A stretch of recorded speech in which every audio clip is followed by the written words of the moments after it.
बिस्मिल्लाहिर्रहमानिर्रहीम। अस्सलाम वालेकुम। मैं हूँ हशमत खटक अपनी यूट्यूब चैनल के साथ। दोस्तों, आपसे गुजारिश है कि मेरे चैनल को सब्सक्राइब करें और बेल आइकन का बटन दबाएं और वीडियो पसंद आए तो उसको लाइक और शेयर ज़रूर कीजिएगा। आप लोगों के ताउन की ज़रूरत है।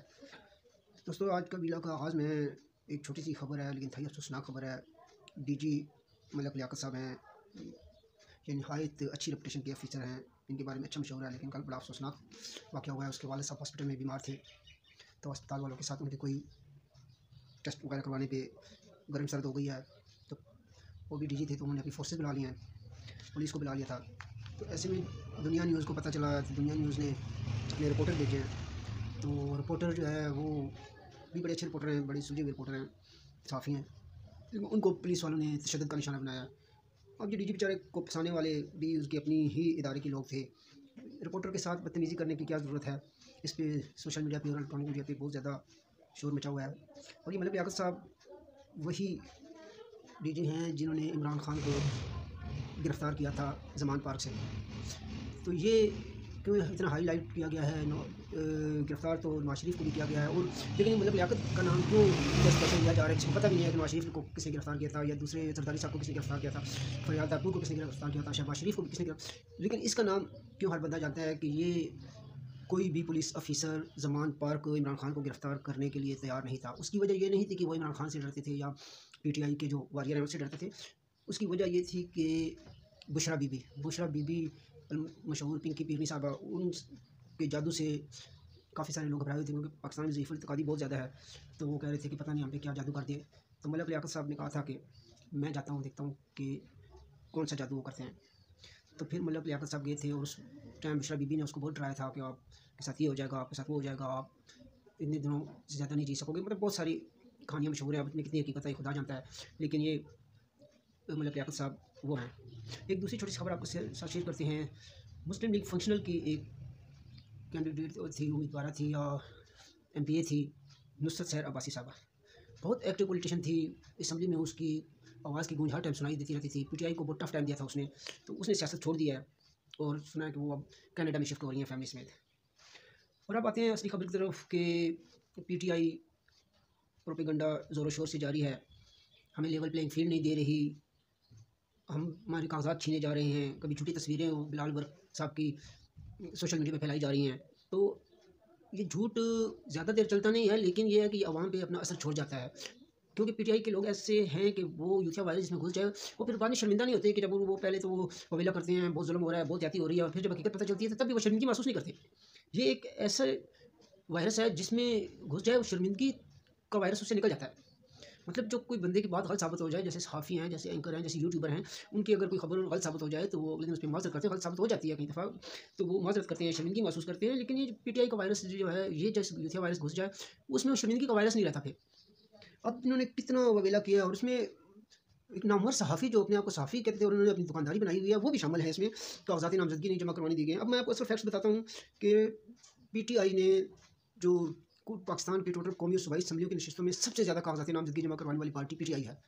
तो अगर इनसे कागज़ छीने जा रहे थे, बिलाल मान लिया, चलो चलो, हालांकि उसकी बीवी ने भी तस्दीक कर दी कि मेरे खामद पर सियासत ना करें, ये एक एक्सीडेंट था, लेकिन फिर भी मान लेते हैं चलो कि बिलाल वर्क को रोका गया था, तशद्दुद किया गया था, कागज़ फाड़े गए थे, जो भी था।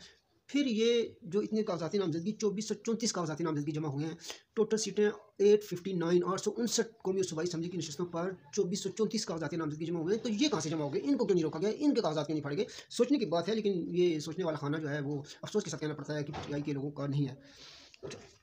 तो तमाम सियासी जमातों से सबसे ज़्यादा कागजाती नामजदगी जमा करवाने वाले जो हैं वो पीटीआई वाले हैं। और सिर्फ यही नहीं है, बल्कि अब जो है ना, वो और तरह तरह के शोर मचाए जा रहे हैं कि जी अब जलसे नहीं किए जाने दे रहे, जुलूस नहीं किए, और अब पीटीआई का जो बल्ले का निशान वापस लिया गया है, तो उस पर वो पेशावर हाई कोर्ट जा रहे हैं। बैरिस्टर गौर साहब ने ऐलान किया है, जो अब वो चेयरमैन तो नहीं रहे कानूनी तौर पर, क्योंकि इंट्रा पार्टी इलेक्शन को कलअदम करार दे दिया इलेक्शन कमीशन ने।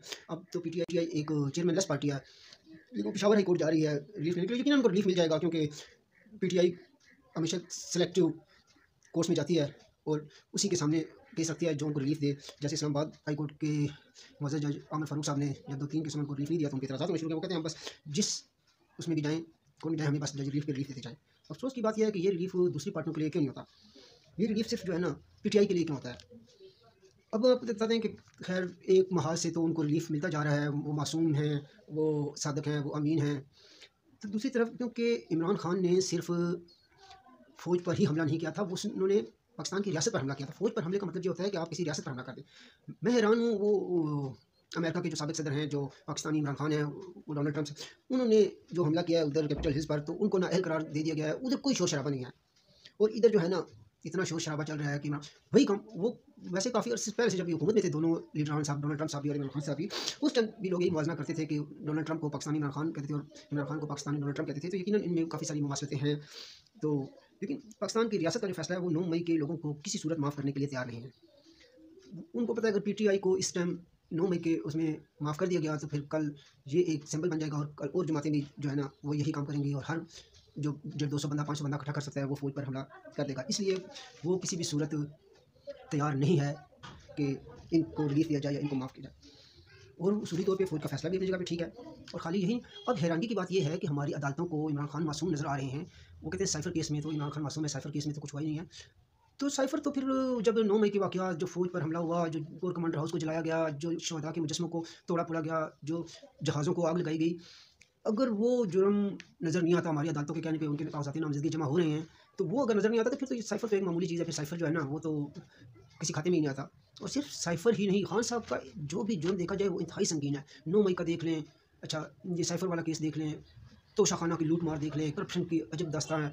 और फिर इनका जिस एक और जुर्म, और मैं उसको सबसे बड़ा जुर्म कहता हूँ कि इन्होंने ज़बरदस्ती हुकूमत में ना होने के बावजूद इन्होंने ज़बरदस्ती अपना मर्ज़ी का आर्मी चीफ़ लगवाना चाहता है। इसी के लिए इन्होंने लॉन्ग मार्च किया था, इसी के लिए अपने आप को गोली मरवाई गई थी। अब माज़रत के साथ मेरे पास कोई तो नहीं है मुबीना तौर पे, वो जो है ना मैं कह रहा हूँ कि उन्होंने अपने आप को गोली मरवाई थी।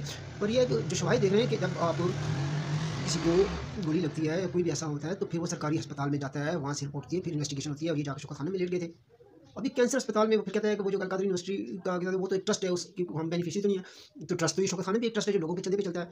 क्या किसी और आम बंदे को गोली लगे तो शौकत खाने में उसको लगाया जाता है कि उसका इलाज शौकत खाने में होता है? नहीं होता, तो इमरान खान का होता है। तो इसकी मलकियत इमरान खान की है।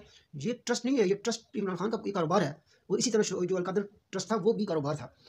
तो ये देखें कि बस ये हमारे मुल्क में चल रहा है। वैसे जो किसी भी मुल्क में नहीं हो सकता वो पाकिस्तान में पॉसिबल है।